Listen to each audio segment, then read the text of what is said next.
The Hyena Song. O Savannah, heart of the wild, our ancestral home where lions roam, bones white as snow scattered on the ground, pave the way where life can be found.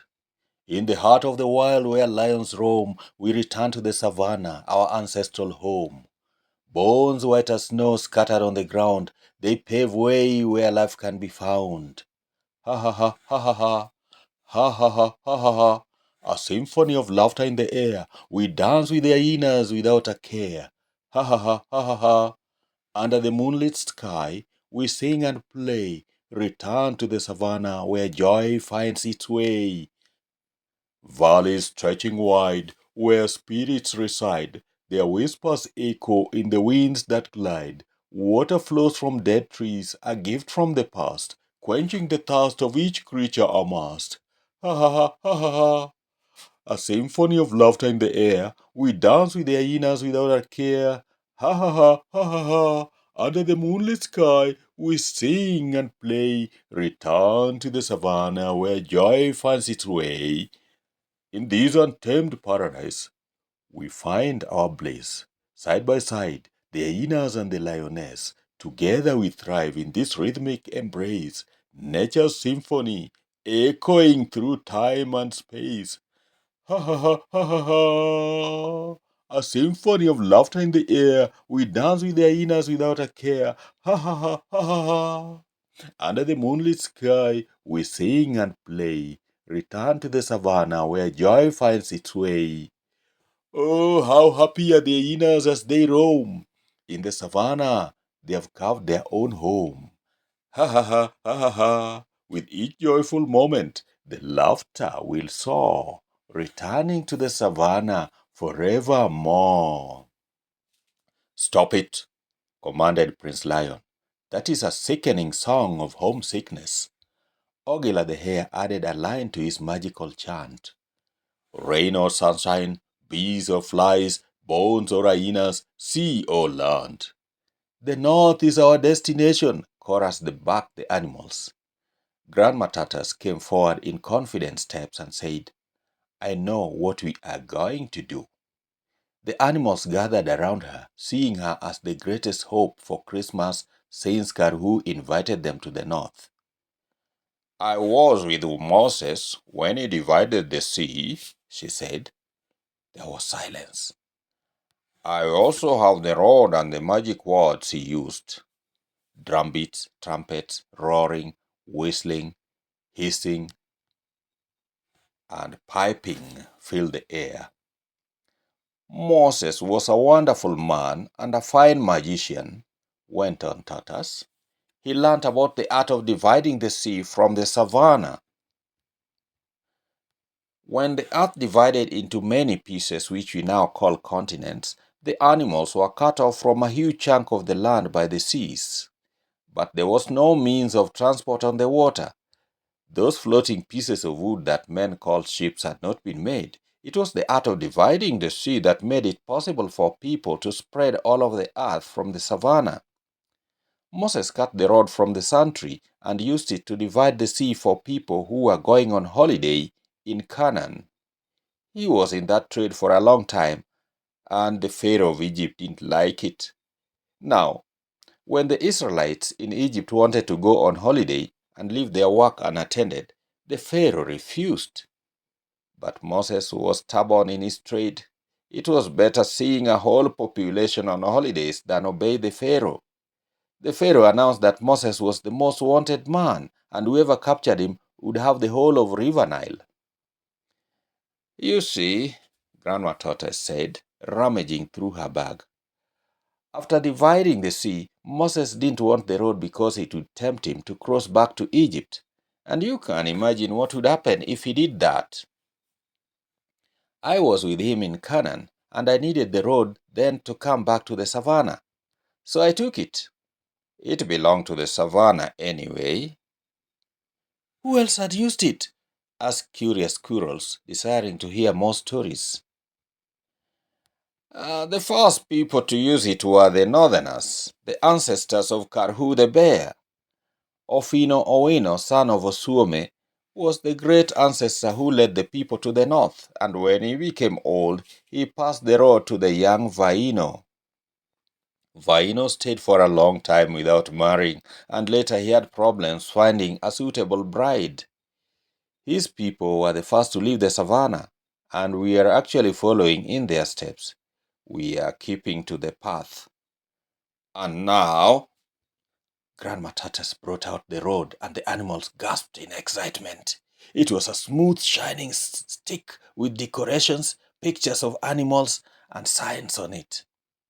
Tatas carried the road aloft and said some magical words, and then the sea divided.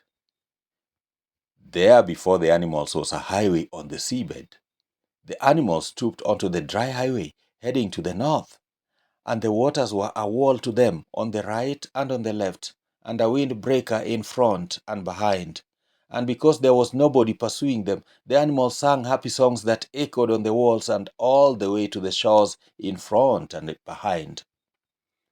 The sun behind was setting in the womb of the sea and throwing all colors of the rainbow on the animals. The animals really enjoyed the colorful sight, and with their mouths agape, you'd think they were feeling or feeding on the colors.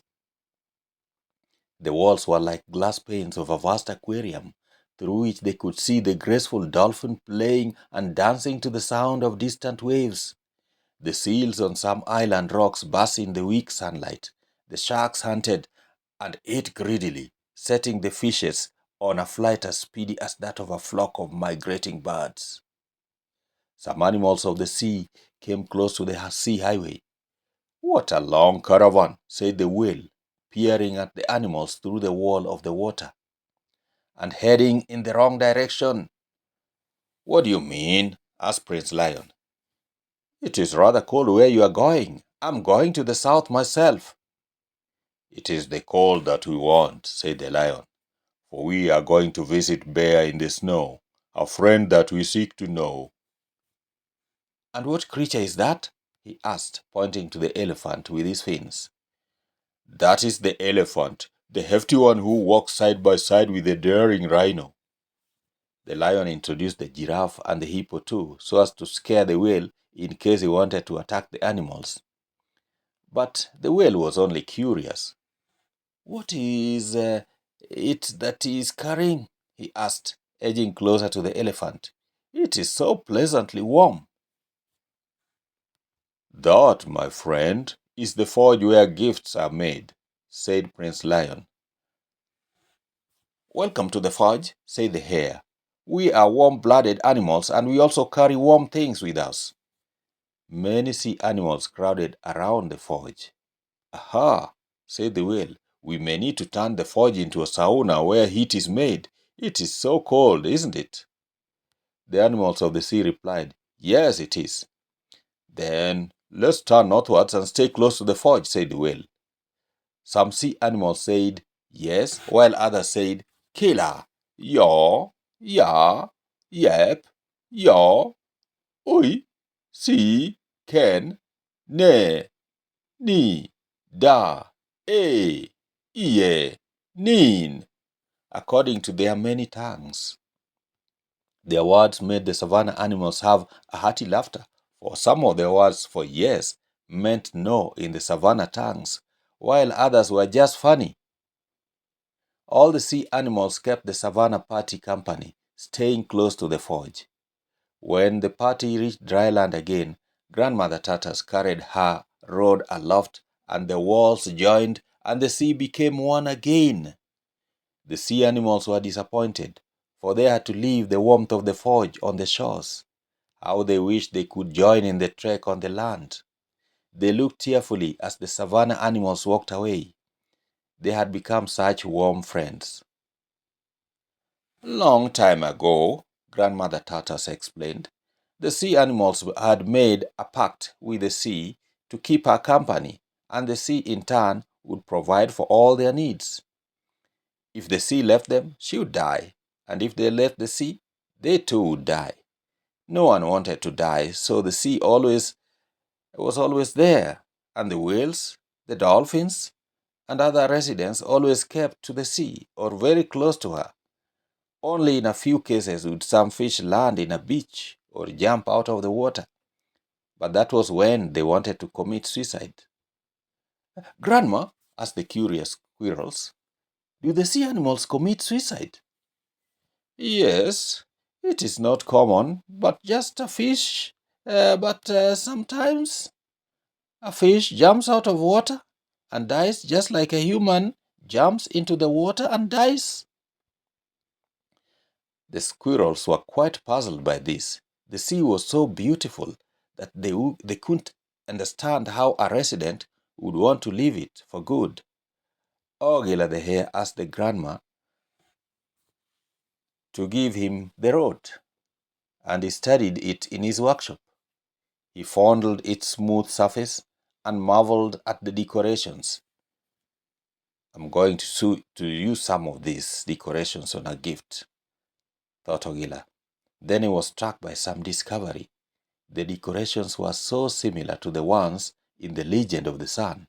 How come? Ogila studied the road until morning, when he returned it to Grandma Tatas with quite a few questions which no one could answer. Later on, he wrote in his diary, "There is something special about Tortoise's road. It is a mystery now, but I'll try to find it out. Tatas doesn't know much about the road, though she tells stories about it. God, it makes me feel like calling her Stowe. She stores so much knowledge, but doesn't know how to sort it out. Anyway, the mystery of the road may be connected to our fate in these foreign lands."